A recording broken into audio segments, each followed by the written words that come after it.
এক সপ্তাহ ওয়ার্কআউট না করে ফিজিক্স কীভাবে মেনটেন করে রেখেছি অনেকেই জানতে চাইছে। তার সিক্রেট পুরোটাই শেয়ার করবো এই ভিডিওর মাধ্যমে। সেই জন্য তোমাদেরকে ভিডিওটা শেষ পর্যন্ত দেখতে হবে। নমস্কার, আমি Priyatosh, as a fitness trainer in Kolkata. Last 1 week আমি এক্সারসাইজ করতে পারিনি, কারণ ছুটিতে আমি বাড়িতে ছিলাম আর বাড়িতে গিয়ে প্রচুর কাজ ছিল, সেই জন্য সময়ই পাইনি। এখন বাজে 4:30, 6টা থেকে আমার আবার ডিউটি স্টার্ট, কেননা ডিউটির মধ্যে আমি ওয়ার্কআউট করতে পারবো না। আর এই সেন্টেন্সটা প্রত্যেকটা জিম ট্রেনারদের জন্য। সাপোজ তুমি ধরো আজ একটা লেবারকে তুমি তোমার বাড়ির কাজে লাগিয়ে, সে 6 ঘন্টা কাজ, সে যদি এখন 3 ঘন্টা নিজের জন্যই কাজ করে, তুমি কি তাকে পয়সা দেবে? দেবে না। আর তুমি যত ডিসিপ্লিনে থাকবে, তোমার আন্ডারে যত জেনারেল বলো, পার্সোনাল বলো, ক্লায়েন্ট থাকবে, প্রত্যেকেই ডিসিপ্লিনে থাকবে। আর তুমি ট্রেনার হয়ে যদি তুমি সাপ্লিগিরি করো, বাকি তোমার যত জেনারেল বলো, পার্সোনাল বলো, সবাই সাপ্লিগিরি করবে জিমে গিয়ে। আর হ্যাঁ, তোমরা ঠিকই ধরেছো, আজ অনেকদিন পর ওয়ার্কআউট করছি, আর আমার ওয়ার্কআউট ফুল বডি ওয়ার্কআউট। আর এখানে 1.5 ঘন্টার মধ্যে আমাকে স্মার্টলি এক্সারসাইজ সিলেকশন করতে হবে, যেখানে আমি প্রত্যেকটা বডি পার্টের মাসেল ফাইবারকে পুরো ট্রেন করতে পারবো। আর প্রত্যেকটা বডি পার্টের জন্য আমি দুটো করে এক্সারসাইজ, দুটো করে সেট, টিল ফেলিয়ার পর্যন্ত নিজেকে পুশ করার চেষ্টা করব।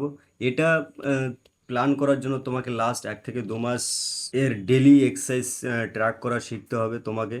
সেটা আমি তোমাদেরকেও শিখিয়ে দেবো, তার জন্য তোমাদেরকে আমার সঙ্গে থাকতে হবে। আর হ্যাঁ, আমাদের গোল একটাই, ফিট থাকা। কিন্তু ফিট থাকবো, সেটা যদি আবার সঠিক পথে হয় তাহলে তো কোনো কথাই নাই। সেই জন্য আমি তোমাদের জন্য একটা স্লোগান লিখেছি, ফিট দ্য রাইট ওয়ে। আর হ্যাঁ, প্রত্যেকটা দেখো, আমি এক্সারসাইজের আগে কিন্তু ওয়ার্ম আপ করে নিয়েছি, কেননা তুমি যখনই কোনো কিছু রান্না করবে, তো রান্নার ইনস্ট্রুমেন্টটাকে তুমি আগে গরম করবে, দেন রান্না করবে। সেম এক্সারসাইজ করার আগে আমি আমার বডিটাকে গরম করেছি। এটাকে এক্সারসাইজ ল্যাঙ্গুয়েজে বলে ফিজিক্যালি অ্যান্ড মেন্টালি বডিটাকে রেডি হওয়া।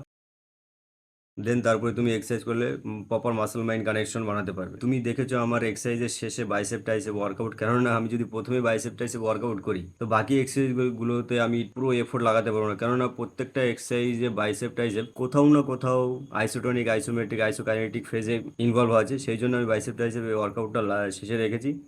আর আমার বডি মেনটেন রাখার সিক্রেটটা হলো, যখনই আমার জিম থেকে ডিস্টেন্স বাড়ে, মানে জিম থেকে ধরো আমি জিমে যেতে পারি না, তখন আমি প্রপার ডায়েটে ফোকাস করি। কারণ ডায়েট সব থেকে মেন ইম্পর্টেন্ট হচ্ছে ডায়েট। একটা বডিটাকে মেনটেন রাখার জন্য ডায়েট প্রপার। থ্যাংক ইউ, দেখা হচ্ছে নেক্সট ভিডিওতে। এক্সারসাইজ করো আর ফিট থাকো।